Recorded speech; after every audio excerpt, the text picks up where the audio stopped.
Assalamualaikum warahmatullahi wabarakatuh. Ketemu lagi bersama saya di Cerita MW. Kali ini saya ada di Rumah Pintu Merah. Dan saya ditemani oleh Mbak Duai. Assalamualaikum, Mbak. Waalaikumsalam, Mas Wid. Apa kabar? Baik. Terima kasih udah mau mampir ke sini. Iya, terima kasih juga udah dijamu sampai sini. Iya, jadi Mbak Duai ini adalah teman saya di Titik Terang ya. Jadi kita udah kenal kurang lebih setahun yang lalu ya, Mbak ya. Setahun yang lalu. Kemudian kita juga pernah ketemu di Ketan Susu, Cilandak. Di Cilandak untuk Titik Terang tapi secara offline ya. Betul.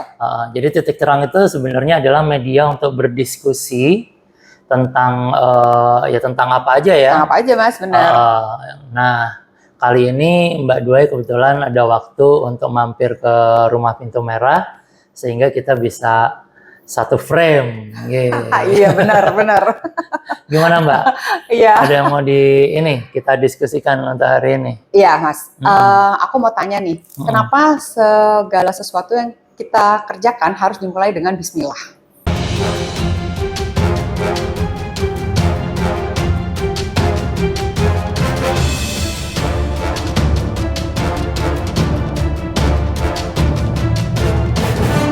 Oke. Kenapa segala sesuatu yang harus kita kerjakan harus dimulai dengan bismillah?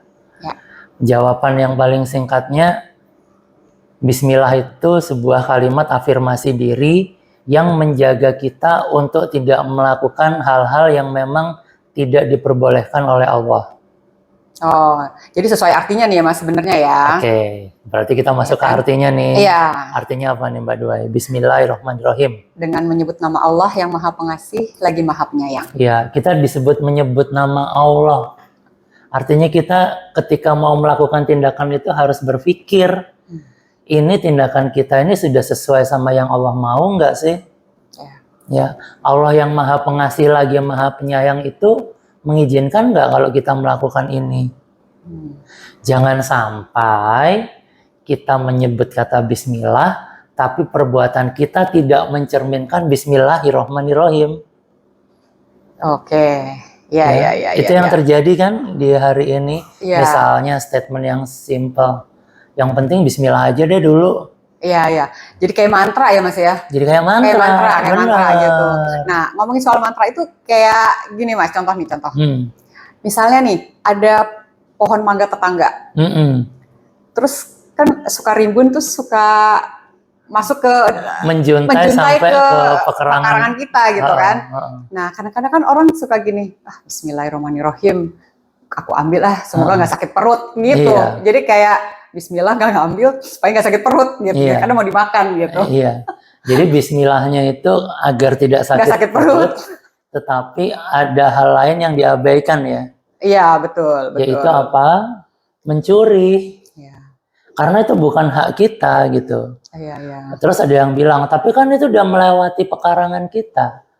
Loh, kalau melewati pekarangan itu kita tidak melarang, ya berarti kan kita memperbolehkan itu lewat. Iya, kalau kita keberatan harusnya kita ngomong sama yang punya ya. Kalau misalnya kita keberatan, Pak, maaf ini dahannya sudah melewati batas. Boleh nggak kalau ini dipotong? Iya. Atau kalau mau mengambil bisa jadi ada akad, Mbak. Oke, di kesepakatan awal nih ya. Iya, kesepakatan di awal bahwasanya ini kalau menjuntai nanti berbuah, boleh nggak buahnya saya ambil? Iya. Karena semuanya itu harus ada kesepakatan memang. Iya, betul, Mas.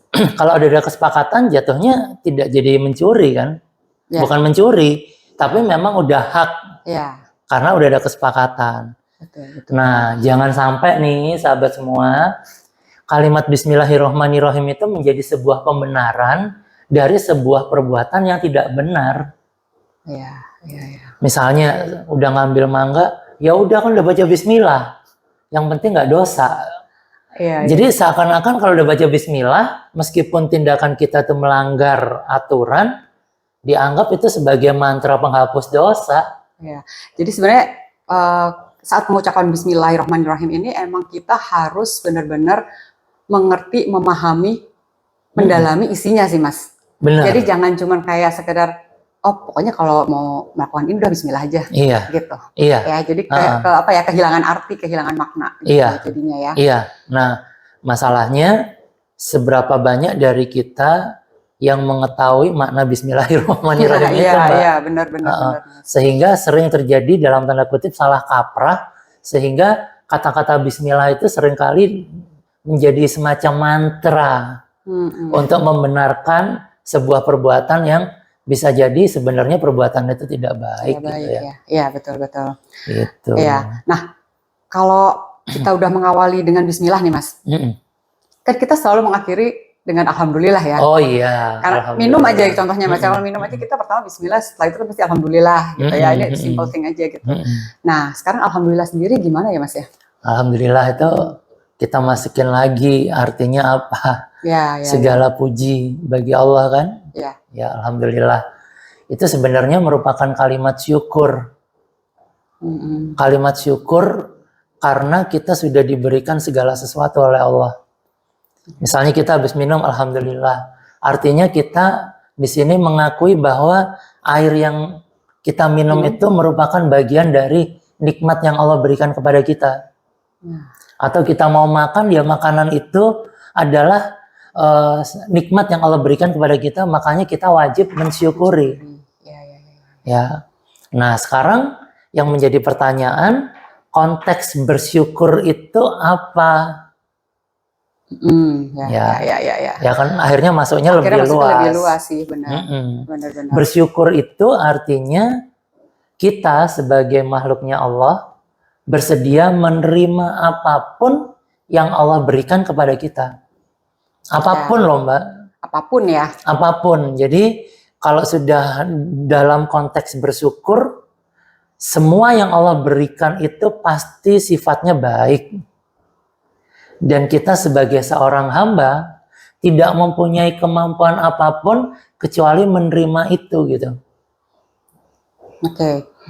Jadi semuanya baik nih, Mas. Misal nih, Mas, ada kejadian, kita ambil contoh misalnya nih ya, ini orang Jawa suka orang Jawa sih suka kayak apa ya, rasa syukurnya tuh tinggi. Lumayan ya, masih lumayan. Jadi misalnya gini, kalau misalnya kecopetan nih, Mas. Kecopetan terus aduh alhamdulillah cuman dompetnya keambil, dompet yang hilang, handphonenya enggak gitu, saya nggak diapa-apain gitu, alhamdulillah masih sehat, masih nggak dilukai gitu kan ya, Mas ya. Itu termasuk termasuk tingkat. Iya, menurut saya itu udah tingkat yang keren sih. Keren ya. Iya. Kenapa? Karena dibalik dalam tanda kutip dia menerima musibah, dia masih mensyukuri apa yang ada. Jadi dia tidak memikirkan apa yang hilang, tapi dia masih mensyukuri apa yang masih ada. Ya, konsep bersyukur kan itu. Konsep bersyukur itu kan meniadakan rasa memiliki itu kan. Iya, benar. Dan selalu membuat sadar diri bahwa apa yang ada di dalam dirinya atau apa yang ada di sekitarnya itu hanya guna pakai. Jadi sementara ya, Mas ya. Jadi sementara. Makanya itu bersyukur.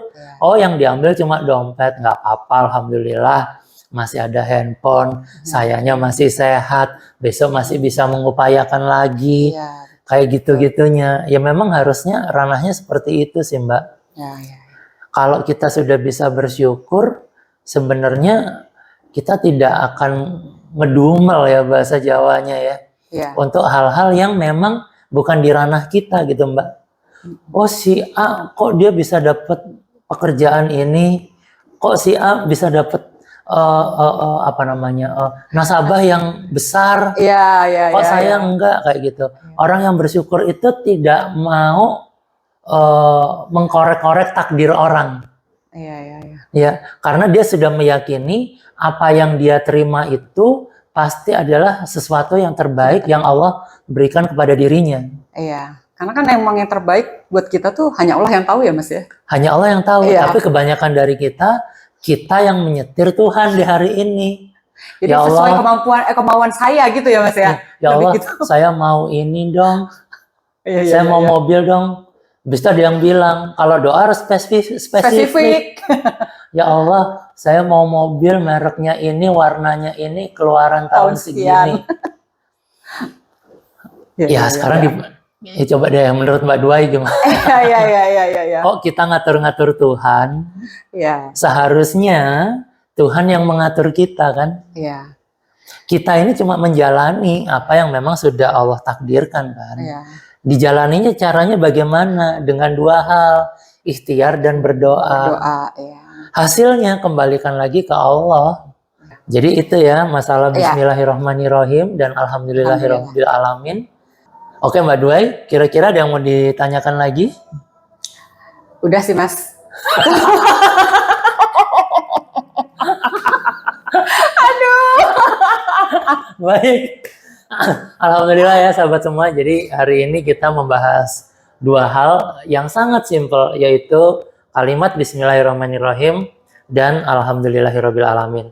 Semoga dari percakapan ini dapat memberikan manfaat bagi yang melihat cerita MW dan khususnya bagi saya pribadi dan Mbak Dua ya. Terima kasih Mas. Baik, kita ketemu lagi di cerita MW yang akan datang.